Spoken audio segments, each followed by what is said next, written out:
Bonjour. Oui, bonjour. On voulait t'accueillir aujourd'hui parce que pour nous, on avait reçu il y a quelque temps Ali Babal. Oui. Moi, personnellement, bon, l'apostasie, au début, je connaissais pas bien. Euh, J'avais l'impression que c'était un espèce de, pas dire une mode, mais euh, voilà, je voyais pas où était le problème, en fait. Pourquoi c'était si compliqué pour ça, pour les gens de quitter leur religion. Moi, en bon athée, je me suis dit, bah, t'as plus envie de croire, tu crois plus, et c'est tout. Et en fait, j'ai découvert au travers de ces parcours-là que c'était beaucoup plus compliqué que ce qu'on Mmh. imaginait. Et donc justement, bah, ça va me permettre d'introduire la première question, c'est est-ce que tu peux nous raconter ton parcours personnel et comment tu as décidé, toi, de quitter ta religion? Alors, tout d'abord, bonjour. Je suis ravie d'être là et enfin de vous, livrer mon parcours. Hem, alors, par quoi je peux commencer, comme Comme tu c'est-à-dire veux, mon dis, cheminement, OK. ouais, comment tu as décidé? C'est-à-dire que est-ce qu'il y a eu un élément déclencheur? Est-ce ah, tu t'es réveillé le matin, tu t'es dit, bah non, je sais pas, c'est pas pour moi, ou qu'est- est-ce que tu as été élevé dans un espèce de rigorisme et d'un seul coup tu l'as rejeté? Je sais pas. Et c'est à toi de me dire. D'accord. Alors, je suis issue d'une famille, qui a voilà, j'ai toujours connu, l'islam.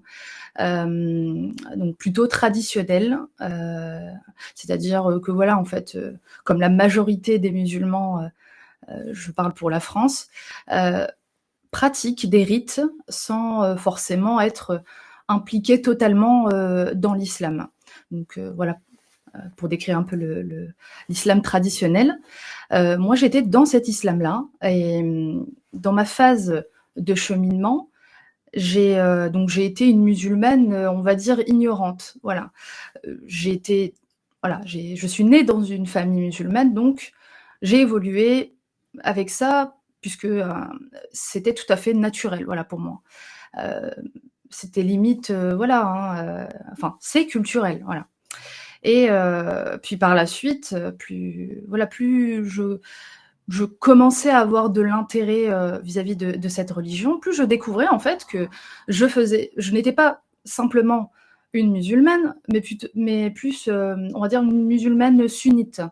Même si, on va dire, que ce soit dans la pratique, etc., c'était pas tout à fait vraiment le cas. Voilà. Mais j'estimais que parce que je suis marocaine, voilà, je suis marocaine. Au Maroc, ils sont majoritairement sunnites. Et donc le sunnisme, si vous voulez, c'est la plus grande branche dans le monde. Elle est composée enfin, elle représente 85 à 90% dans le monde, et, et elle est majoritaire en France. Donc, pour ma part, voilà, dans mon cheminement, je découvre voilà dans quelle branche je suis. Plus je m'intéresse à la religion, plus je découvre des choses qui ne collent pas forcément avec mes valeurs, sachant que j'ai toujours grandi en France, donc il y a des choses que je ne comprenais pas forcément. Et naturellement, j'ai fini par rejeter certaines choses. Donc voilà pourquoi je précise le sunnisme, parce que par la suite, j'ai eu, comment dire, enfin, après des questionnements, notamment lorsque j'étais en pleine prière, on appelle donc la salat en arabe. Euh, C'était une question toute bête puisque c'est une prière que je faisais 5 fois par jour, mais cette fois-ci, j'ai eu un espèce de déclic. Et donc, si vous voulez, à ce moment-là, ça m'avait tellement perturbée que j'en ai fini par faire des recherches par la suite, qui m'a conduit au coranisme. Donc le coranisme, c'est suivre uniquement le Coran et de rejeter ce qu'il y a dans le sunnisme.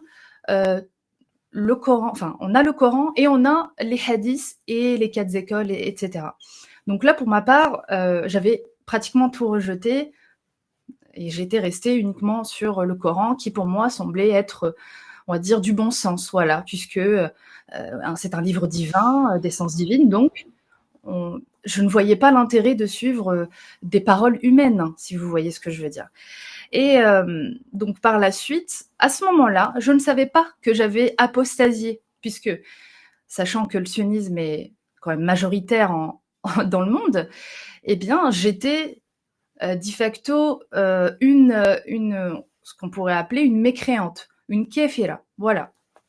Donc, si vous voulez, j'avais déjà j'étais déjà une apostate à ce moment-là, en devenant coraniste, mais moi, personnellement, je m'estimais être musulmane. Voilà, j'estimais être vraiment toujours musulmane. Alors attends, juste pour Oui, préciser à notre auditoire, ce oui. que tu dis, c'est que euh, le simple fait de sortir de cette logique sunnite, Mm. pour certains, c'est-à-dire qu'ils n'acceptent pas la diversité de courants. C'est ce que je Non. comprends. C'est-à-dire que on peut pas être musulman light. C'est soit t'es sunnite, soit tu l'es pas. C'est très binaire.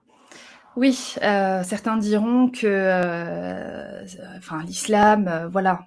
C'est là où je suis pas d'accord lorsqu'on dit islam et islamisme. Pour moi, il y a qu'un seul islam. On a le Coran, on a ce qui va avec, les hadiths, un certain consensus. Voilà, il y a des pratiques, des rites, et il n'y a pas d'extrémisme, puisque dans les textes, que ce soit coraniques ou dans certains hadiths, voilà, des récits, hadiths c'est des récits de gens, voilà, on va dire de paroles rapportées. Euh, voilà, exactement. Donc, tout vient de l'islam. Et c'est pour ça que je trouve ça un peu, désolé, hein, mais ridicule qu'on qualifie, enfin qu'on fasse la distinction entre islam et islamisme. Vraiment, hein, j'arrive pas à comprendre comment on peut. C'est comme s'il y avait un islam light et un islam radical. Non, puisque les textes sur lesquels certains extrémistes se basent, c'est sur le Coran et les hadiths. Donc voilà. Euh, et moi, ayant été une parfaite ignorante de l'islam, c'est une fois que j'ai découvert ça, bah, pour moi, il n'était plus possible pour moi de continuer enfin, de rester musulmane.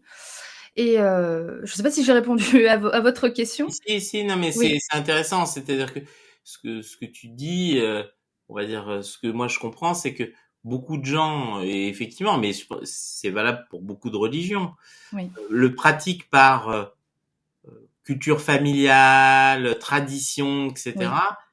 Et que c'est au moment où tu t'es intéressé, tu es rentré dans oui. le truc, que tu t'es rendu compte que c'était pas pour toi. Non.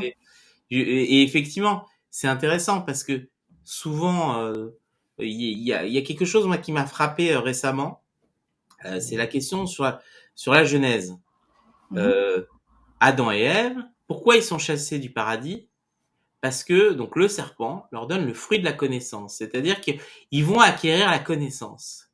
Et Ils d'un sont seul chassés. coup, ça m'a heurté, mais qui voudrait maintenir les gens dans l'ignorance? Mm. Au contraire, offrir la connaissance devrait être quelque chose de normal.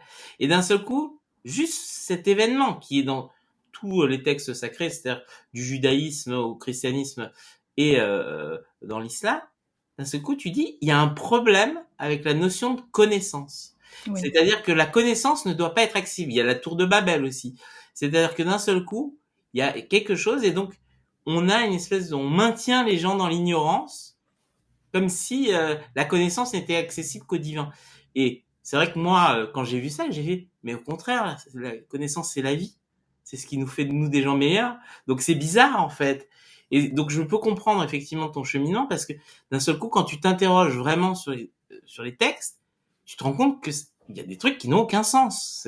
Et on peut pas être d'accord avec ça. Donc, oui. mais toi, c'était quoi justement dans ce processus-là? C'était quoi les étapes les plus difficiles pour toi quand tu as décidé de quitter la religion? Bah, c'est pour ça que j'ai précisé, c'est-à-dire mon passage, enfin mon cheminement à un moment précis entre l'islam sunnite et le coranisme. Cette phase, en fait, si vous voulez, elle m'a un peu aidée parce que dans ma phase de coraniste, j'exposais clairement mes idées et ma position en tant que euh, personne qui prend uniquement le Coran. Et ben, je me suis quand même pris sur le réseau social TikTok pas mal voilà, d'invectives de la part des musulmans sunnites. Voilà, lorsqu'on parle par exemple des certains récits problématiques, qui est le mariage de Aïcha avec de Mohammed avec Aïcha lorsqu'elle avait que 6 ans. Moi, voilà, c'était pas possible pour moi d'accepter ça. Voilà. Et donc, lorsque je disais que c'était, eh bien, dans leur corpus, hein, eh ben, ils n'acceptaient pas. Alors, soit ils n'acceptaient pas la critique, soit ils n'acceptaient pas l'idée que ce soit dans l'islam, dans leur islam en tout cas, l'islam sunnite. Et donc oui, et c'est toujours le cas, hein, des insultes. Pourtant, je ne fais que de lire, je ne fais que de citer leurs propres textes. Eh bien, j'arrive quand même comment dire, à essuyer des insultes. Voilà, juste en lisant. Hein. Je n'ai jamais été dans l'invective vis-à-vis d'eux, ni faire de l'essentialisme ou quoi que ce soit. Au contraire, j'ai plutôt, et j'estime avoir une approche beaucoup plus, enfin, bienveillante, parce que j'ai été dans l'ignorance et mon souhait, c'est ça, en fait, c'est de dire, regardez, ne tombez pas dans le panneau, ne restez pas dans l'ignorance et dans la non-connaissance, comme vous l'avez dit. Euh, voilà, il y a des choses, ils sont là, ils existent. Allez lire, allez apprendre votre religion. Et c'est à vous ensuite de faire le choix d'y rester ou de la quitter. Voilà. Moi, personnellement, ça me dérange, étant moi-même mère voilà, de 2 enfants, j'estime que c'est problématique. Et spécialement, et vous avez parlé d'enfants juste avant, oui, quand ça concerne la question des enfants, ça devient encore plus difficile, voilà, d'accepter ça. Je comprends tout à fait. Mais oui, Alors juste parce que on me reprend sur l'arbre de la connaissance du bien et du mal. Oui, mais on peut pas connaître le bien si on connaît pas le mal. C'est-à-dire que si on peut pas savoir si on fait le bien si derrière on sait pas ce qui, on va dire, quand on crée des repères, justement, tu parlais des enfants, quand on crée des repères, on doit leur dire ça c'est bien et ça c'est pas bien. Donc pour moi ça change rien. C'est la connaissance, c'est un tout.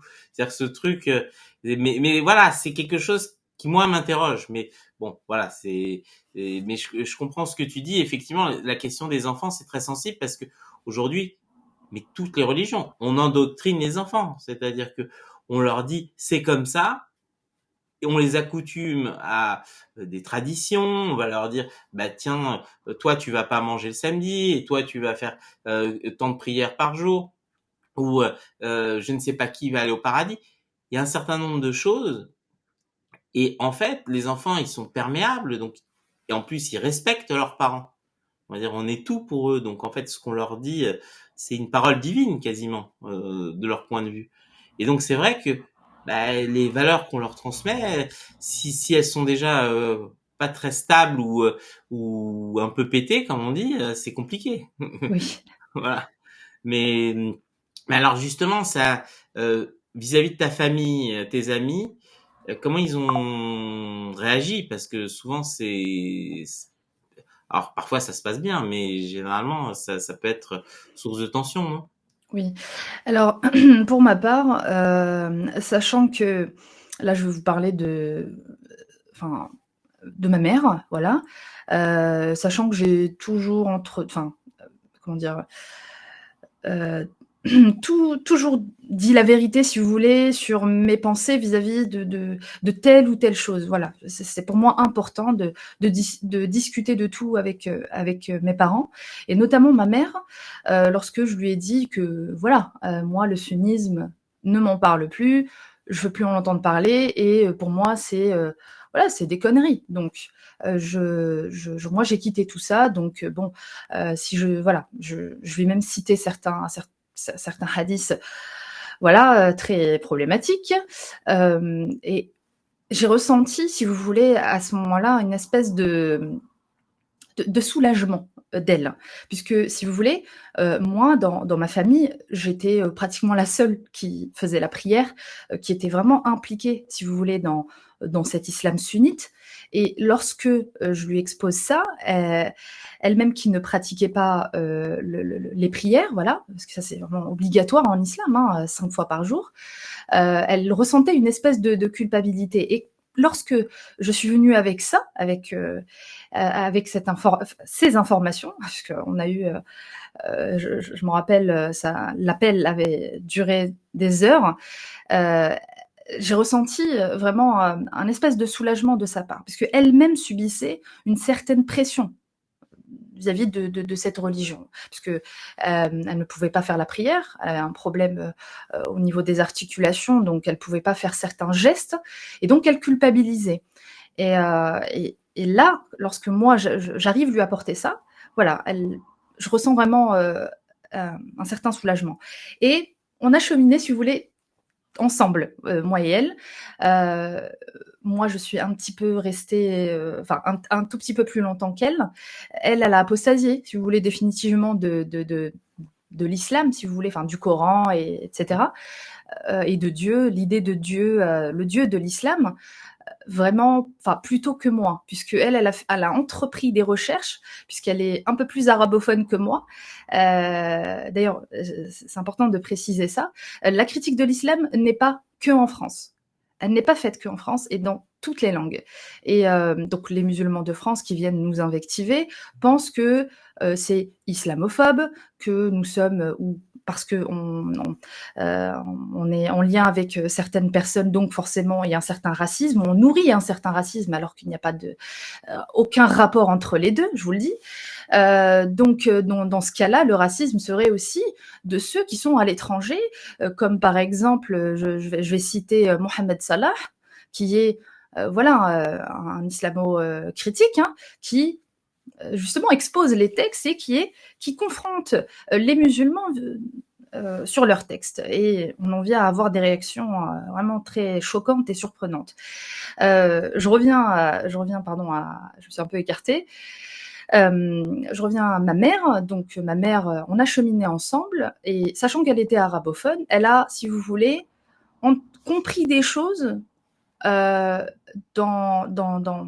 que ce soit à travers le Coran ou certaines critiques vis-à-vis du Coran, plus rapidement que moi. Voilà. Et je vous le dis, je n'avais pas du tout accepté l'idée de ne plus croire en Dieu. Et je me suis sentie un peu coupable de lui avoir, si vous voulez, emmené dans ce terrain-là. Puis après, quand j'ai accepté d'écouter ce qu'elle avait à me dire, c'est-à-dire le fait qu'elle avait apostasié, qu'elle ne croyait plus en Dieu, etc. Eh bien, je me suis dit, bon, peut-être qu'il y a quelque chose à... Enfin, c'est-à-dire que elle est, comment dire, elle est au courant de certaines choses dont je ne suis pas consciente sur le Coran. Et donc, j'ai commencé à chercher aussi de mon côté, encore plus creuser les textes, le Coran, etc. Et jusqu'à apostasier. Et donc, voilà, j'ai cheminé comme ça avec ma propre mère sur la voie de l'apostasie, jusqu'à devenir athée. Mais en ce qui concerne ma famille, si vous voulez, certains ont été un peu choqués, voilà, de savoir que j'avais quitté la religion, notamment mon père. Mais sinon, les amis, etc. Voilà, je suis assez directe, j'ai toujours été honnête sur mes positions. Donc, ce n'est même pas, si vous voulez, mon entourage proche, mais plutôt la Oumma, la communauté musulmane, qui m'a le plus vraiment invectivée dans cette histoire. Oui. Oui, Des insultes, des menaces, et voilà, jusqu'à entreprendre des démarches. Oui, c'est souvent le cas, c'est évoqué par exemple dans le cas du port du voile dans les cités, etc. Paradoxalement, c'est pas forcément le cercle proche qui réclame, mais la collectivité en fait qui fait une pression, dire comme c'est très étrange. En fait, c'est un espèce d'effet de masse. Oui. Les individus individuellement seraient pas forcément aussi radicalisés, mais pardon, en groupe le deviennent et donc vont vouloir imposer des dictats, alors que si on les isole individuellement, en fait, ils le feraient pas. Donc, Absolument. il y a une espèce d'effet de groupe très étrange. Et effectivement, ça correspond à ce que tu dis. Donc, si je peux me permettre une petite précision, moi, ça a été principalement sur les réseaux sociaux. C'est-à-dire que je vis pas non plus dans un endroit où je subis une pression de la part de cette communauté, mais plutôt sur les réseaux sociaux.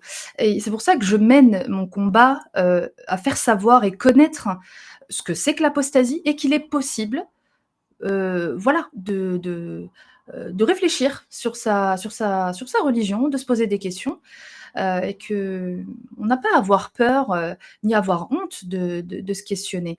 Et donc voilà pourquoi je suis très active sur les réseaux, parce que c'est là où j'ai rencontré, si vous voulez, le premier obstacle, c'est ça, c'est vis-à-vis de cette communauté, à travers voilà malgré quelques échanges bienveillants de ma part, en tout cas c'est ce que j'essaie de faire, hein, mais j'arrive toujours à avoir malheureusement, voilà, ça va très très loin Alors que dans pourtant, on l'injure. sait que dans le monde arabo-musulman, il y avait la Libye. La Libye avait sa version avant, à l'époque de Kadhafi, avait sa version de l'islam où il avait ses Amazones, où les femmes étaient plutôt émancipées. Donc, une vision complètement différente de ce qui, de l'islam qui, on va dire, saoudien ou des Émirats, qui est celui qui s'exporte le plus aujourd'hui, cette vision sunnite, comme tu dis.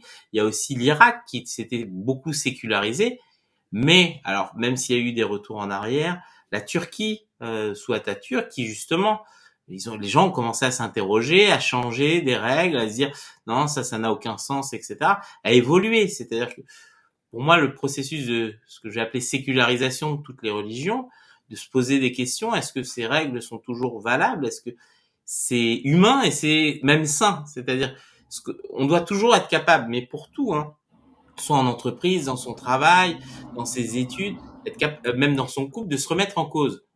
Dans tout. Voilà, Mmh. ceux qui ne se remettent pas en cause, c'est les fanatiques. Donc n'importe quel secteur, hein, il n'y a pas de euh, Oui, si on ne se remet pas en cause, on va dire, on dit qu'il y a que les imbéciles qui changent pas d'avis, mais c'est le cas en fait. C'est-à-dire totalement. qu'il faut être capable de se questionner et c'est formidable. Alors tu parles du cheminement avec ta mère justement, c'est on voit l'amour que on sent effectivement que c'est quelque chose qui aussi t'est probablement facilité pour toi et pour elle. C'est-à-dire de pas se retrouver seul dans ce combat, ce qui est le cas malheureusement de beaucoup d'apostats qui Absolument. se retrouvent paria entre guillemets et isolés. Et toi, tu as eu cette chance justement d'avoir cet échange, donc de pouvoir avancer là-dessus. Et justement, comment tu as redéfini ton identité et tes valeurs après être sorti comme ça? Bon, ça a été très compliqué. Bah alors, déjà le sentiment que j'ai eu en quittant cette religion, bah, voilà, j'ai ressenti un espèce on appelle ça, une espèce de trahison.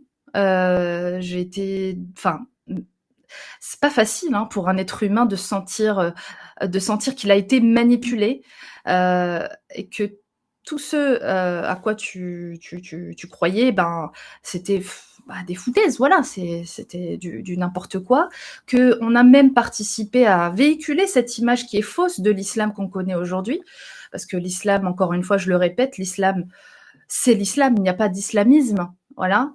Et l'islam de France n'existe pas, voilà, il n'existera pas. Et je pense pas comment, je vois pas comment il peut évoluer dans ce sens, puisqu'il y a toujours des problèmes dans certains textes. Je suis désolée, je m'écarte un peu, mais il y a tellement de points qui sont importants.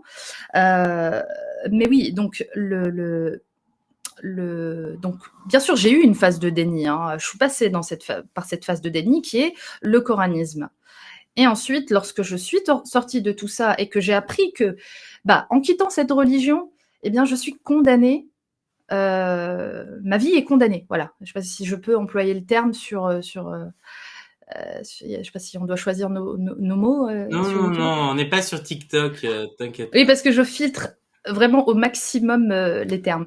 Donc, on est condamné à mort parce qu'on a choisi de quitter cette religion. Je cite ce qu'a dit le prophète de l'islam, Man baddala dinahu faqtuluh. Donc, celui qui change sa religion, tuez-le. Et donc, rien que cette phrase m'a donné la chair de poule, en fait. Je dis comment on peut, parce que j'ai décidé de ne plus adhérer à ça, à cette religion, eh bien, je suis condamnée à mort. On me supprime de la surface de la terre parce que je ne veux plus croire voilà, aux histoires du 7e siècle. Et donc, je suis passée par cette phase comment dire, où je me suis sentie vraiment trahie et manipulée. Et donc, suite à ça, si vous voulez, pour retrouver, enfin, avoir comment dire, retrouver une certaine identité, j'ai dû revenir sur l'histoire du Maghreb. Et c'est ça qui m'a aidée. Voilà, je suis marocaine et si vous voulez, lorsque j'ai commencé à m'intéresser sur l'histoire des Amazirs qui ont été colonisés, voilà, par l'islam et à travers l'épée, voilà, j'ai compris en fait que je n'avais vraiment, pour le coup, rien à voir avec l'islam. Donc c'est grâce à l'histoire amazigh, donc berbère, euh, c'est ce qui m'a permis en fait de me retrouver en fait et retrouver, euh, si vous voulez, mes origines. Voilà. Et à travers mes origines, j'ai pu me reconstruire, si vous voulez, renaître. Voilà. Et c'était pas si simple, enfin c'était pas simple, hein, puisque lorsqu'on sort d'une religion et on essaie tout simplement de se dire, mais bah alors comment je fais du coup, est-ce que enfin, j'arrête de prier, j'arrête de croire en Dieu, très bien, mais alors qu'est-ce que je fais du coup, enfin, sur quelle morale je me base, enfin, quelle va être la suite? Est-ce que je dois m'intéresser à une autre religion? Mais en même temps, j'étais, si vous voulez, consciente que, enfin, pour moi, pour ma part, ce n'est que des inventions d'êtres humains. Voilà, c'est très difficile à ce moment-là. Mais en revenant sur l'histoire du Maghreb, j'ai compris que, en fait, c'était là mon histoire, ce que je suis vraiment. Ouais, non, je comprends. Il y a quelque chose. Alors, je pense que je vais faire. Désolée, c'est un peu, mais c'est vraiment me ressouvenir de cette période qui est quand même très lourde et chargée en émotions. Et du coup, c'est pas facile de revenir sur une période aussi compliquée. C'était vraiment la période la plus difficile pour moi. C'est pas l'apostasie ou se remettre en question, mais c'est les, les émotions par lesquelles je suis passée. Oui, non, non, je comprends et je te remercie hein, pour ta Ouais, sincérité avec sur ce plaisir. parcours parce que justement, on voit, on sent l'émotion monter en toi. Donc, Après, je suis méditerranéenne, je parle beaucoup avec. oui, Je suis oui, du mais Sud. Donc, c'est très bien. Moi, je suis latin aussi de plein de manières qui soient. Donc, euh, mais aussi de plein d'endroits du monde. Donc, si tu veux, je comprends tout à fait. Et justement, alors comme je disais, je vais faire hurler les auditeurs là-dessus. Mais les religions sont éphémères. Dans l'histoire de l'humanité, combien de religions sont apparues et ont disparu? Les Égyptiens avaient un panthéon de dieux euh, magistraux avec des chats, des Anubis, Osiris, etc. Ils ont construit des pyramides qui sont parmi les plus grandes conceptions humaines.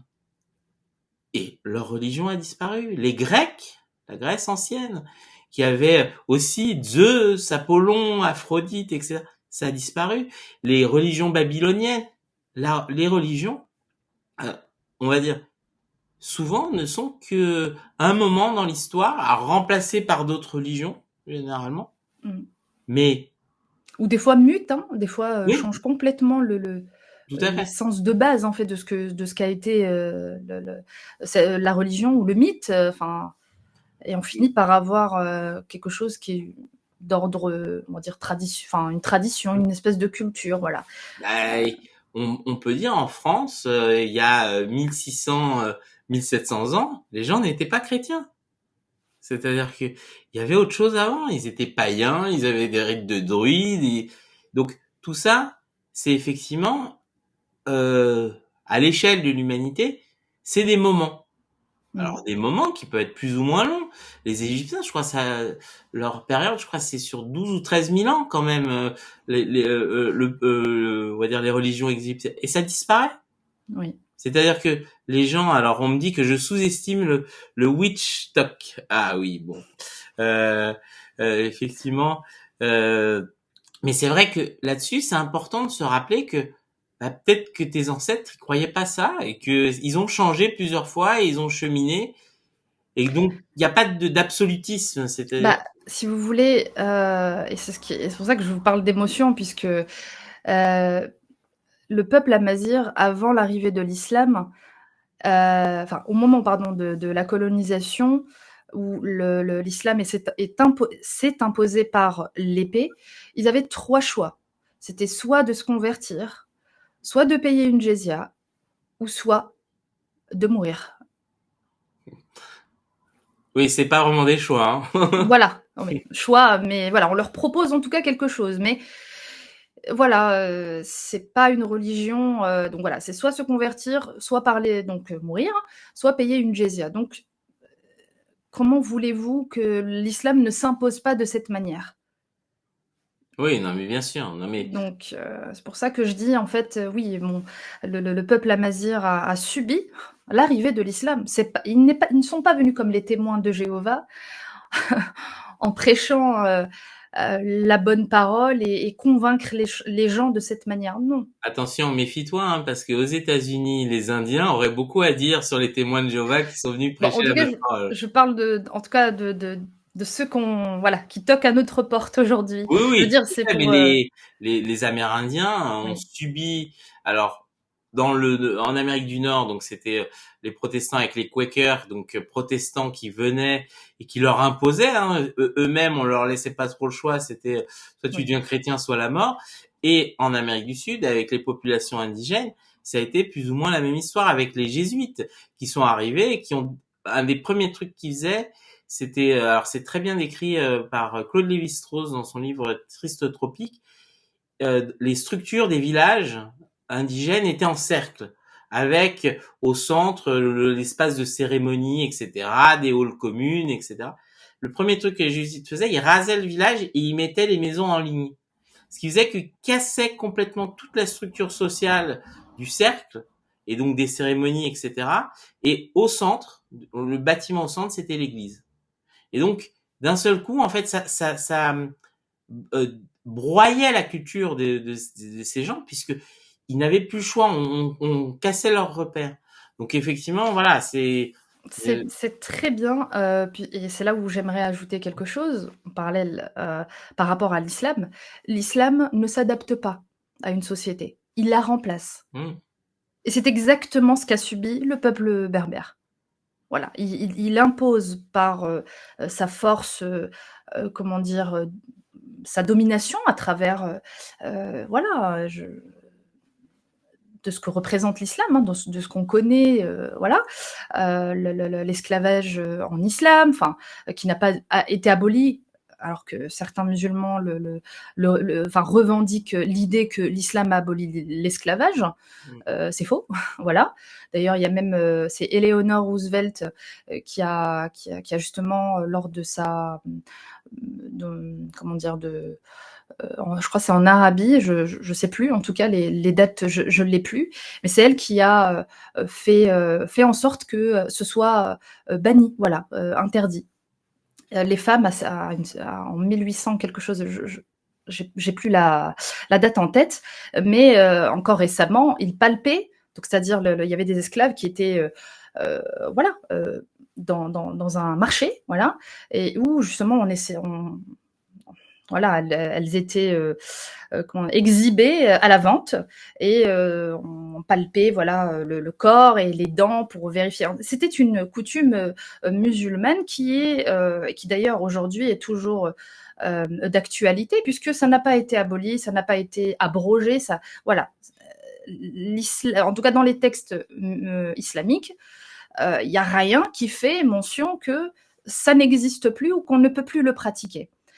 Donc, l'islam, en fait, voilà, comme j'ai dit, il a tout un espèce une force de domination où justement, on ne peut pas, ce serait absurde de penser que l'islam s'adapte à une société. Et c'est là où, en fait, la France, les Français, se trompent, surtout ceux qui pensent que c'est une religion de paix et d'amour et de tolérance. Voilà. Je vous invite à lire le livre de Majid Oukacha, Il était une fois l'islam. Et vous allez comprendre que ça n'a strictement voilà, rien à voir. Hein. Donc les gens, moi j'invite, et c'est ce qu'on fait, hein, la plupart d'entre nous, les apostats, on invite les gens à lire. Allez lire votre religion, et surtout, ceux qui ne sont pas adhérents à l'islam, qui ne sont pas croyants de l'islam, allez vous intéresser à ces livres. C'est important, parce qu'au moins, on appréhende mieux les choses et on ne tombe pas dans le piège de l'islam de France ou de l'islam qui est véhiculé par le frérisme. Je ne sais pas si vous avez entendu parler. Oui, bien sûr. Voilà. On dénonce suffisamment justement avec grand nombre de gens. On a une personne qu'on apprécie beaucoup, Nadia Remana, qui a été fondatrice de la Brigade des Mères et donc justement qui a lutté contre justement cet entrisme des salafistes et des frères musulmans dans les cités, dans les quartiers, etc., qui mettaient la main, on va dire, sur les jeunes, et Oui. de les défendre contre ça, de les protéger. Et non, justement, on est tu es dans un canal où on est très sensibilisé justement à cette question-là. Super. Et c'est intéressant, c'est fondamental ce que tu viens de dire sur la question de la paix, la religion de paix et amour. En fait, il n'existe pas de religion monothéiste de paix et d'amour. Même pendant très longtemps, on a cru que les bouddhistes, c'était paix et amour. Quand on voit ce qu'ils font aux Rohingyas, où on voit les guerres, hein, parce que les bouddhistes, les Chinois, les Japonais, tous ces gens-là ont fait beaucoup de guerres et massacré sans problème beaucoup de gens. Ça n'existe pas. C'est souvent vendu parce que ça fait sexy, hein, de dire religion de paix et amour. Le catholicisme, dans son histoire, n'a jamais été une religion de paix et amour. Même si Jésus parle de paix et d'amour, les croisades, les guerres de religion, l'Inquisition, c'est pas de tout repos. C'est-à-dire que Tout à fait. euh, Mm. euh, le protestantisme non plus. Il y a toujours une notion, on va dire, si je devais avoir une analyse marxiste, impérialiste des religions. Et c'est un peu ça qui ressort de ce que tu dis, c'est-à-dire il y a une volonté d'hégémonie, c'est-à-dire comme si c'était un marché à prendre et qui ne Mm. supportait aucune concurrence. Absolument. Donc, Absolument.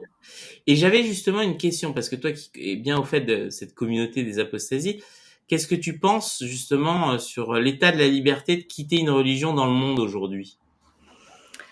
Bah, après, ça dépend en fait du pays dans lequel on vit en tant que musulman. Voilà. Mm. Lorsqu'on est, je ne sais pas si j'ai bien saisi votre question, mais je vais quand même.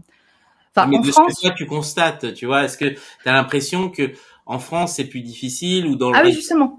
Voilà. Alors en France, justement, grâce aux lois, voilà, françaises, euh, la laïcité, tout ça.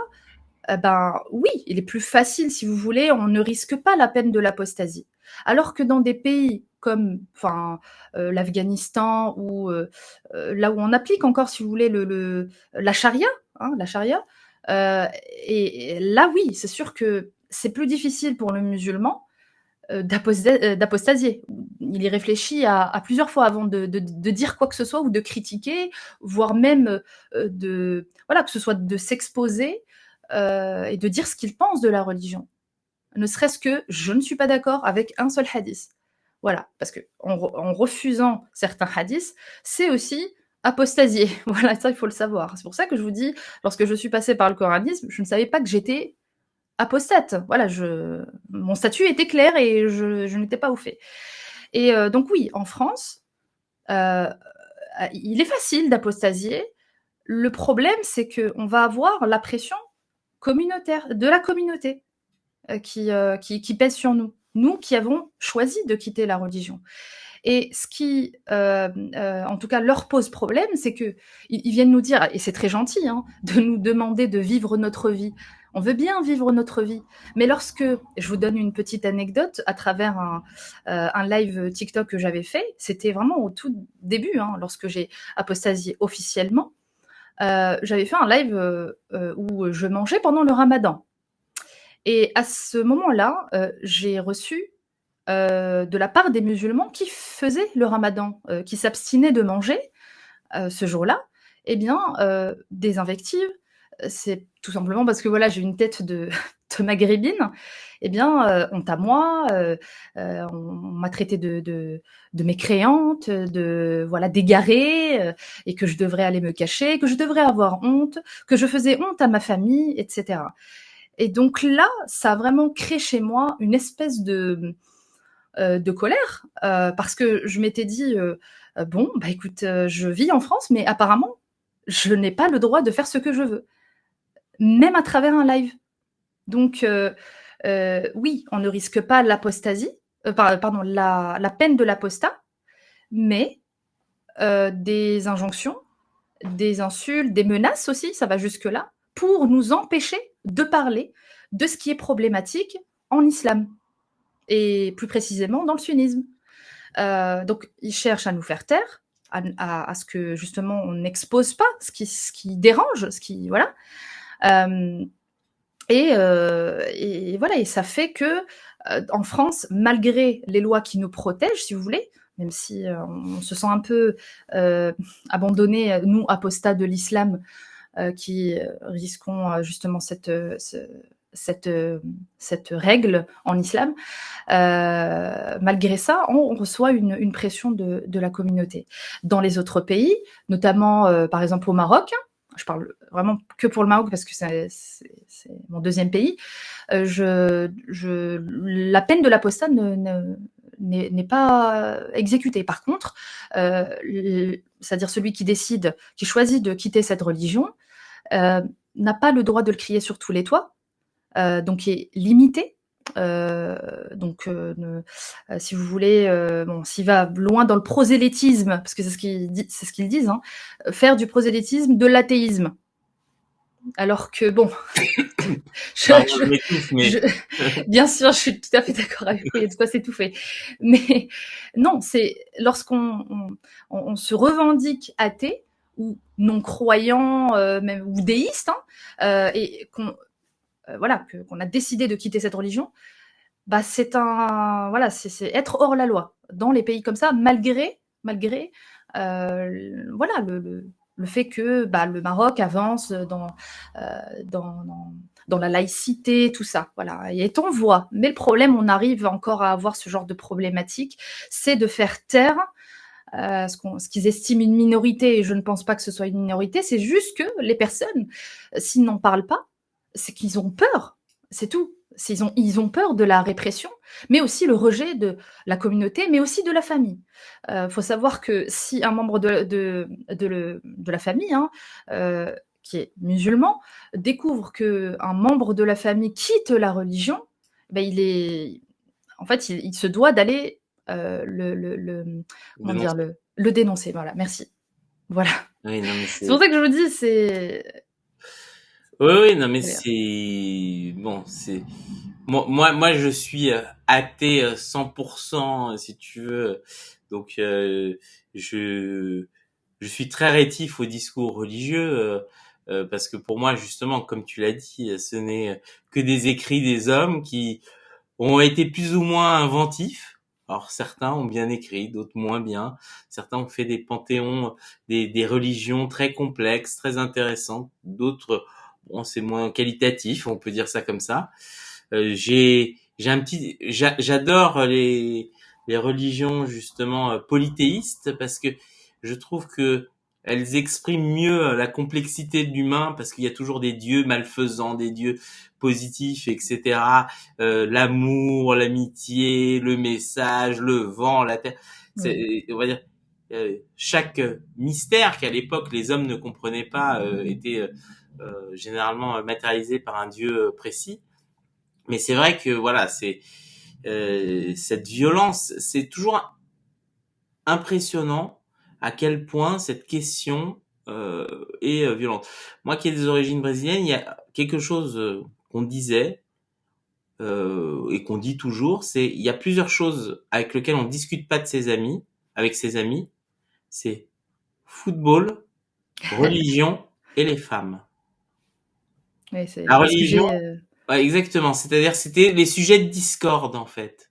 Mais je trouve ça quand même assez triste, en fait, de Ouais. ne pas aborder tous les sujets, justement, et de confronter les idées pour, même si on n'est pas d'accord, hein, on peut très bien, voilà, rester amis, rester, voilà, c'est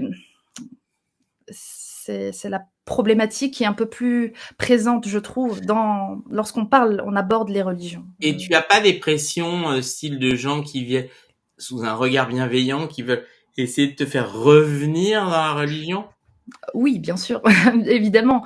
On essaie de récupérer la brebis égarée. Enfin, vous voyez ce que je veux dire? C'est reviens dans le troupeau.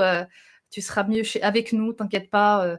Voilà, on te récupérera, mais voilà, reviens. Arrête de faire ce que tu fais, reviens. C'est Oui. la meilleure chose à faire. Si, comme le SMS de Sarkozy à Cécilia, si tu reviens, tout est pardonné, c'est ça? Absolument, exactement. Oui, tout à fait. Non, j'ai ressenti ça parce que dans ma famille, il y a plusieurs origines et à chaque fois, on me sort ça.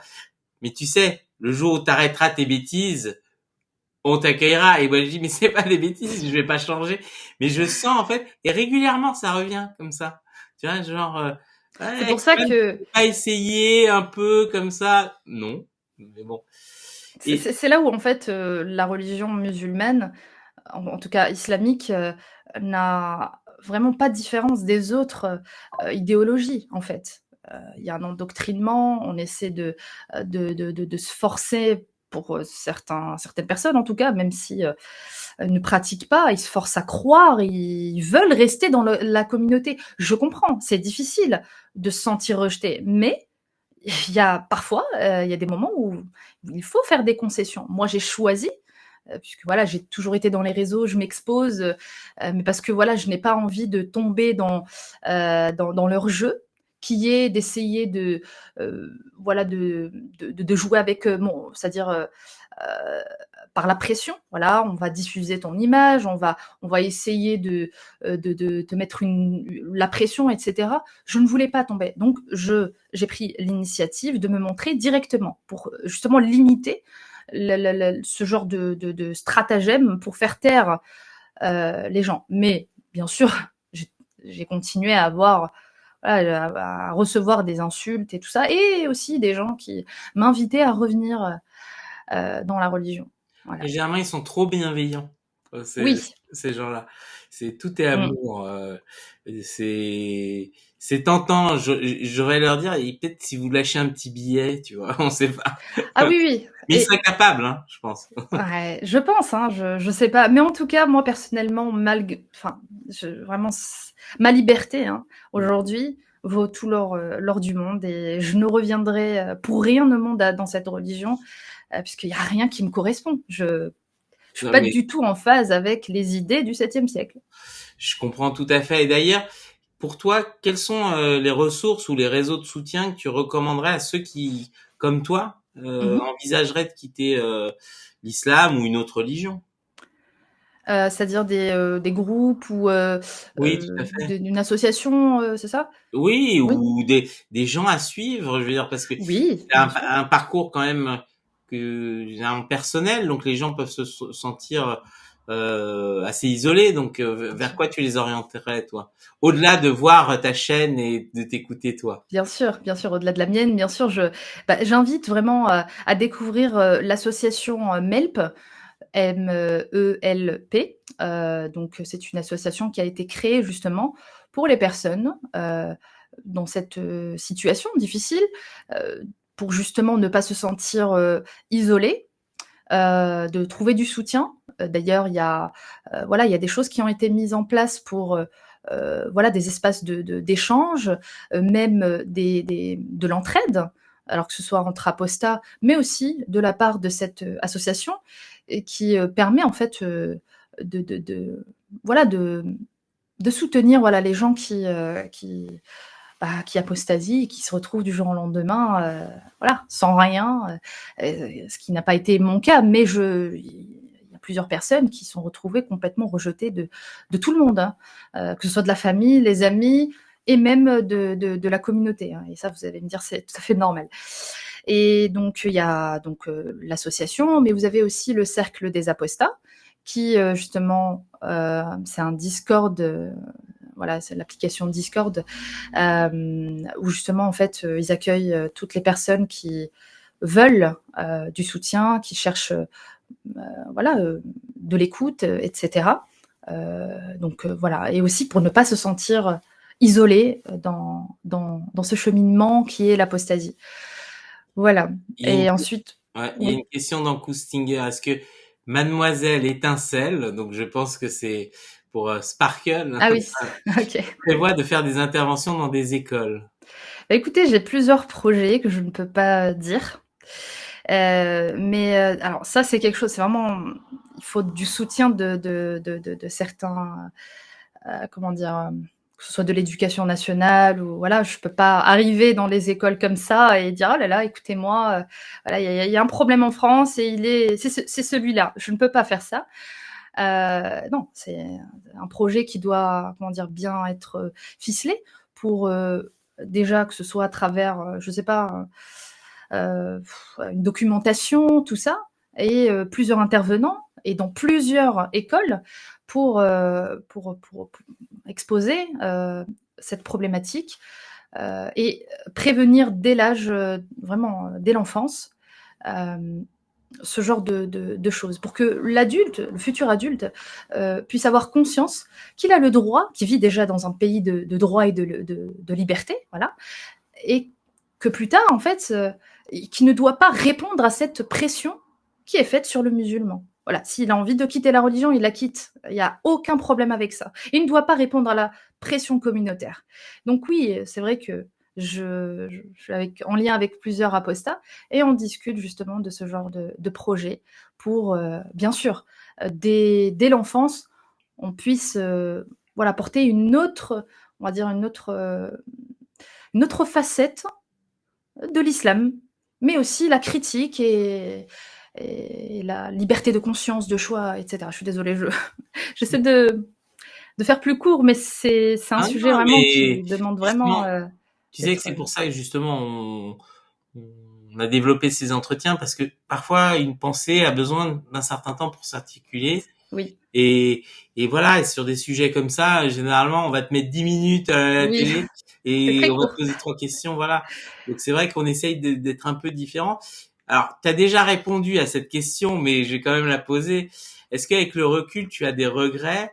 Et comment tu vois l'avenir des apostats en France dans un monde qui est encore de plus en plus polarisé, en particulier à cause des réseaux sociaux? C'est-à-dire qui fait ressortir malheureusement les réseaux sociaux souvent le pire chez les gens.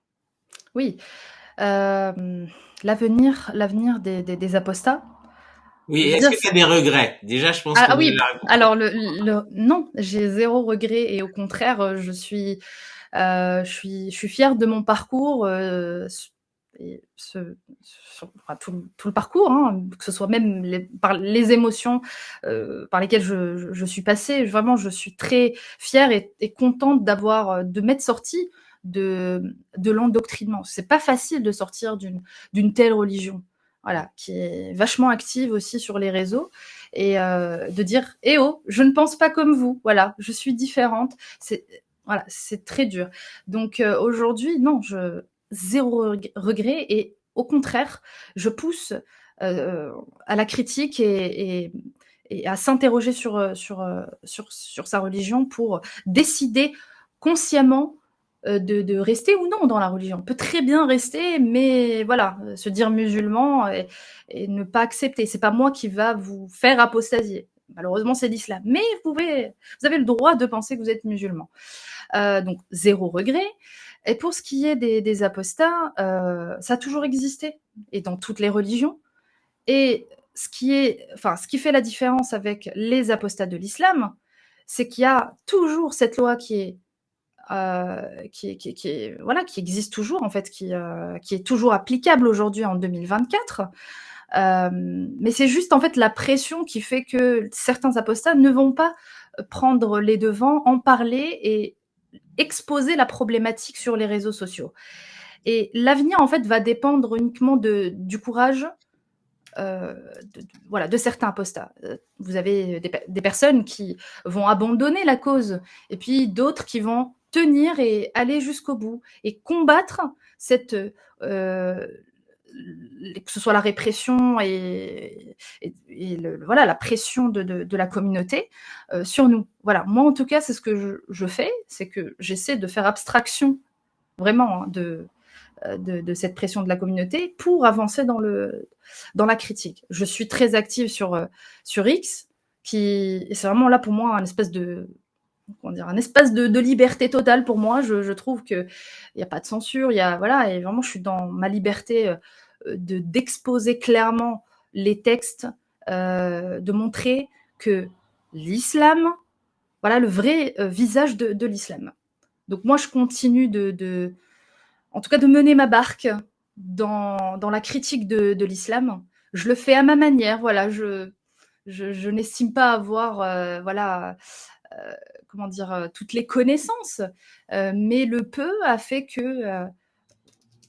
qui fait aussi que je persiste dans ce combat. Maintenant, voilà, encore une fois, l'apostasie, être apostat, ce n'est pas une religion. Voilà, c'est quitter une religion. Donc chacun va faire à sa manière, va défendre la cause des apostats. Voilà, comme voilà, il pense euh, possible. Voilà, je ne sais pas si j'ai répondu à la question. Si, tu as répondu. Moi, j'admire ton courage, hein, parce que pour une Mm. femme, surtout sur une religion qui est très machiste, hein, comme la plupart des religions, mais celle-là peut-être encore plus, où on va dire on estime que la femme doit rester dans son rôle et surtout pas l'ouvrir, s'exprimer, s'émanciper, être une femme, tout bêtement. c'est C'est ça. c'est voilà, on lui nie sa condition de femme. Je trouve que justement, tu as du courage de te mettre à visage découvert parce que pour nos éditeurs qui forcément ne le mesurent pas, les menaces sont réelles. Hein. Malheureusement, on vit dans un pays où des professeurs ont été tués parce qu'ils ont montré des caricatures, Mm. euh, des, on va dire, la violence existe et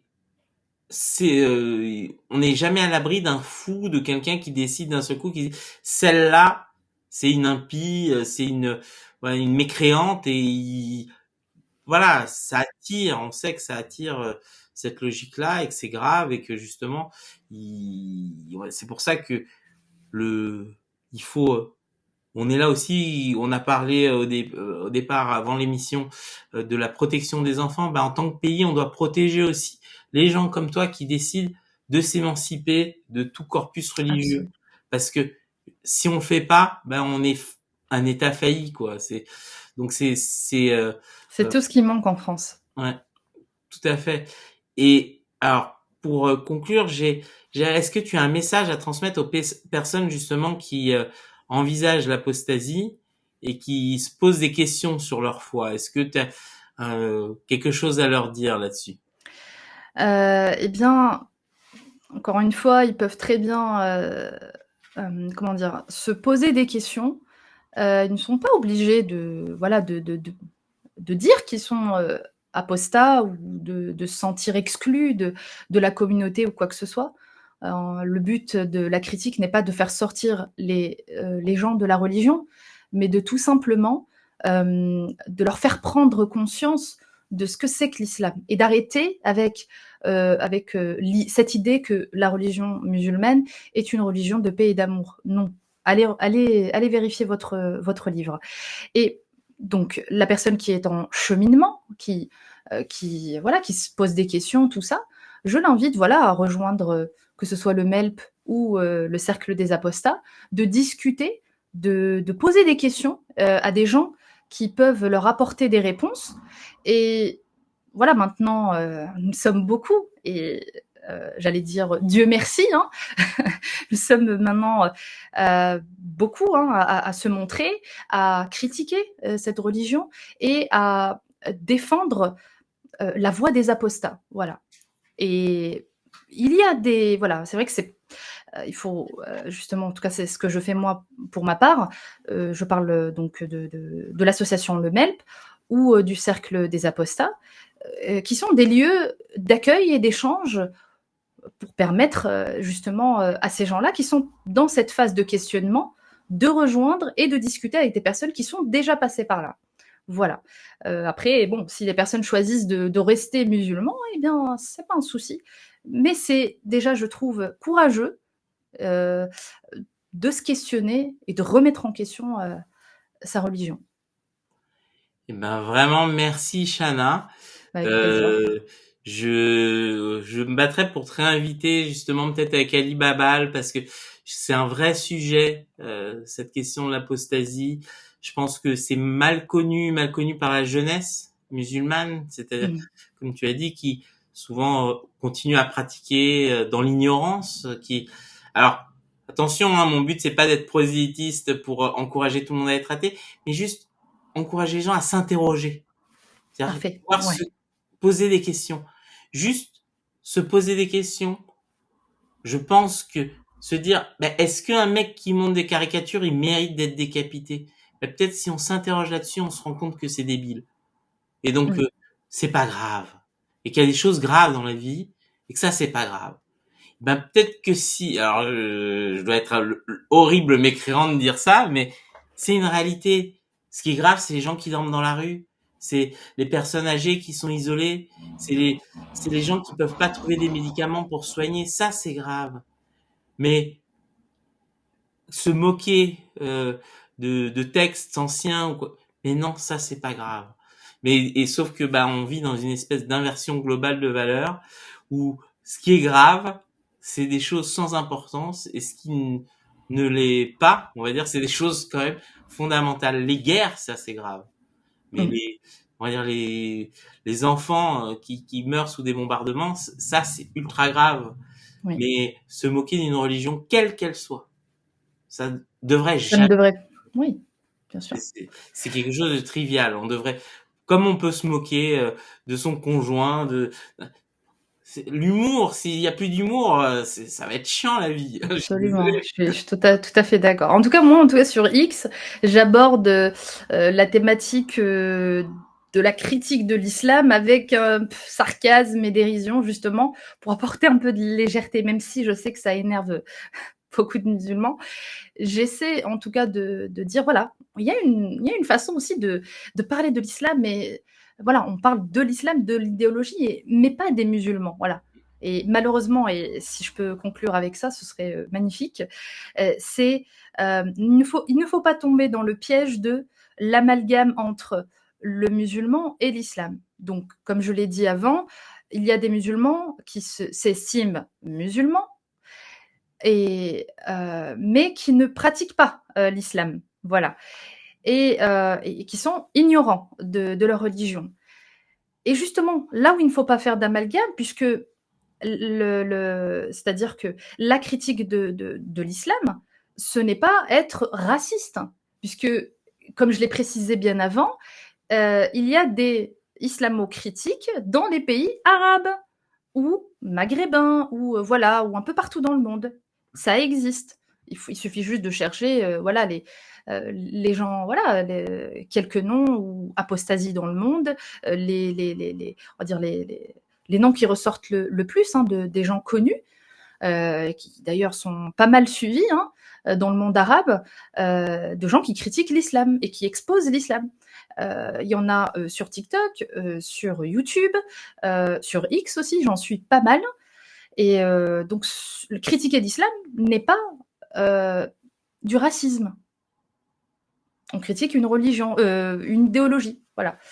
Donc, il faut juste éviter de tomber dans ce piège-là, ficelé par les frères musulmans. Voilà.